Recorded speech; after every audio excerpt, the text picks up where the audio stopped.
17 ng Abril, 1964, ganap na alas 5:45 ng hapon nang mabautismuhan si Brother Eli Soriano.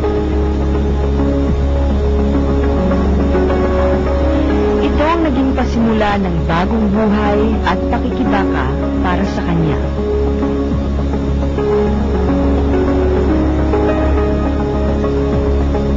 At dahil na rin sa katapatan sa paglilingkod sa Diyos, ay napalapit siya kay kapatid na Perez. At pinagtiwalaan ng masiselang tungkulin sa iglesia na pumanday sa kanya upang maging isang ganap na mangangaral ng Diyos. Bakit po, kapatid na Perez? Pagka mo si Cornelio, may magpapabautis ko raw, mga 30 katao yan, magtulong ka. Pakita mo sa mga tao kung anong klaseng ministro yan.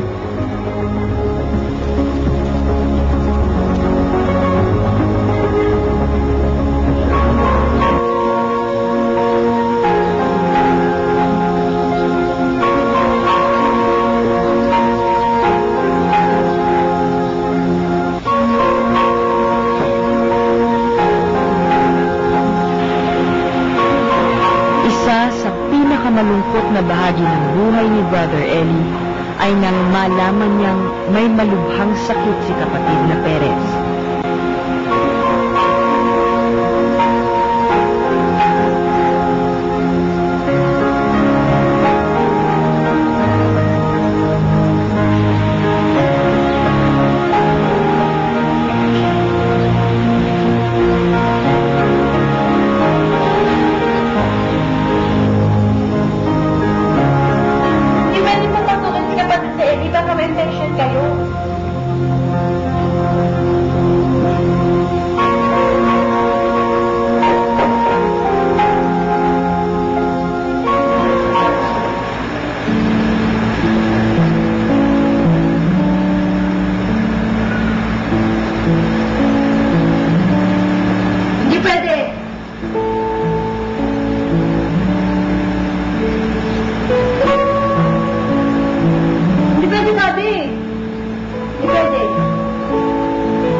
At pang-aapi ng mga dating kasamahan.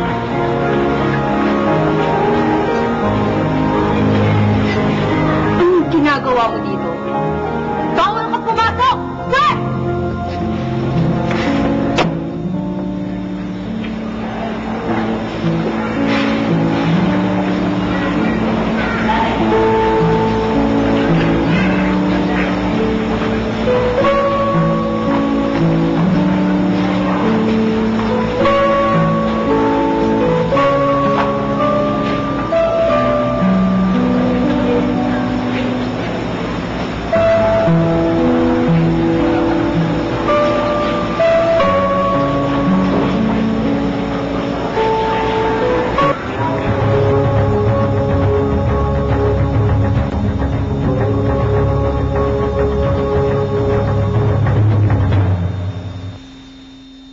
Okay.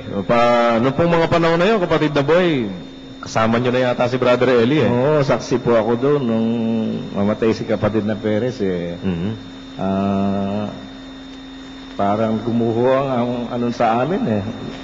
Kasi akala namin walang napatungan ng kamay noon. Dahil ang sabi ng kapatid na Perez, pag wala akong napatungan ng kamay, manatili na lang kayo sa aral na naituro ko sa inyo, sabi niya. Sa pagkakala namin walang napatungan ng kamay, para kaming nawala ng pag-asa. Hanggang sa maintindihan namin na hindi pala yung pagpapatong ng kamay, literal na ipapatong na gano'n. Kagaya nung nasa Timoteo, nung patungan ng kamay si Timoteo ni Pablo, magkalayo yung dalawa. Nung sabihin ni Pablo, gawin mo na yung ministeryo. Kaya noon, naniniwala ko sa lahat ng mga manggagawa noon, si Brother Eli ang napatungan ng kamay. Dahil siya lang po ang binigyan ng designasyon ministro ni kapatid na Perez. Nakita ko po yun nung gawin ni kapatid na Perez yung ID na lahat kami preacher. Hanggang si kay Libita, kay Ninong na yan, yung mga magagawa, lahat kami preacher, siya lang ang ministro na ibinigay na ID ni kapatid na Perez. So, yun po sa lahat ng manggagawa, talagang si Brother Eli lang nabigyan ng ganong... Meron pa nga, hindi ko lang nakita yun nasabi ni Brother Eli, ID na Primera Ministro. Nandiyan sa ano po yun, ako nag-iingat nung araw Nandiyan po sa, siguro nasa National Library natin. Opo. National Museum.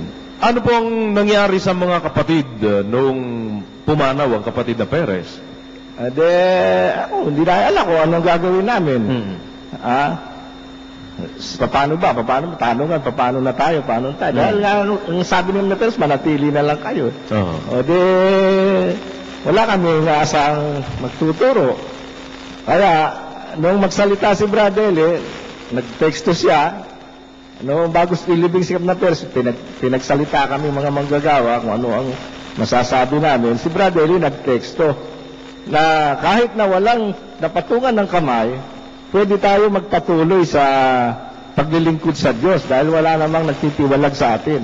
Kasi ang magtitiwalag sa tao yung kanya kasalanan. Ang Diyos ang magtitiwalag sa tao dahil sa kanyang mga kasalanan. Wala namang ganong pangyayari. Namatay lang si Kapatid na Perez at Diyos hindi naman namamatay, sabi niya. Kaya nung teksto na yun, nabuhayan ng loob mga manggagawa, palakpakan kami nun. So, parang nagkaroon uli ng pag-asa yung mga kapatid dahil doon sa napakinggan na yun. Pero Brad Boy, paano po ngayon na itaguyod yung gawain ni Kapatid na Eli doon sa mga panahon na yun? May naiwan bang pwedeng gugulin na salapi si Kapatid na Perez nung mamatay siya? May naiwan ba siya na pwedeng gamitin ni Brother Eli para ipangasiwa sa mga kapatid? Ang alam ko po, yung pera sana dapat gamitin sa gawain nung mamatay si na Perez. Tinakot po ng kanyang mga anak. Kaya anong araw, mamatay si na Perez, halos zero balance po ang iglesia. Kaya noong nagpapasimula na uli, doon yung abuluyan ng mga kapatid noon, wala naman pong maraming gawain noon. Yung abuluyan ng mga kapatid noon, may mga kapatid na talagang puspusan kong tumulong. Yun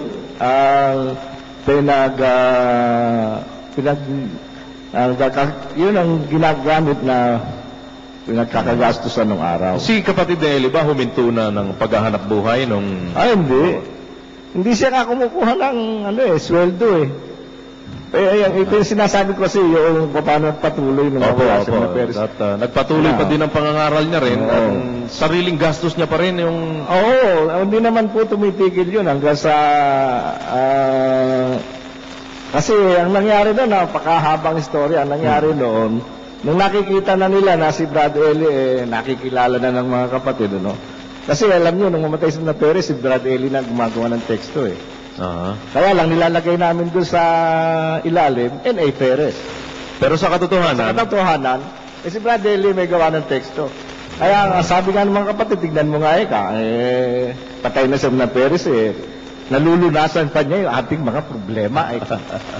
Hindi nila alam, si Brother Eli gumagawa, Kaya lang, ayaw ni Brother Eli na siyang, ayaw nila na nakilala ng kapatid si Brother Eli. Kaya N.A. Perez ang nilalagay sa teksto.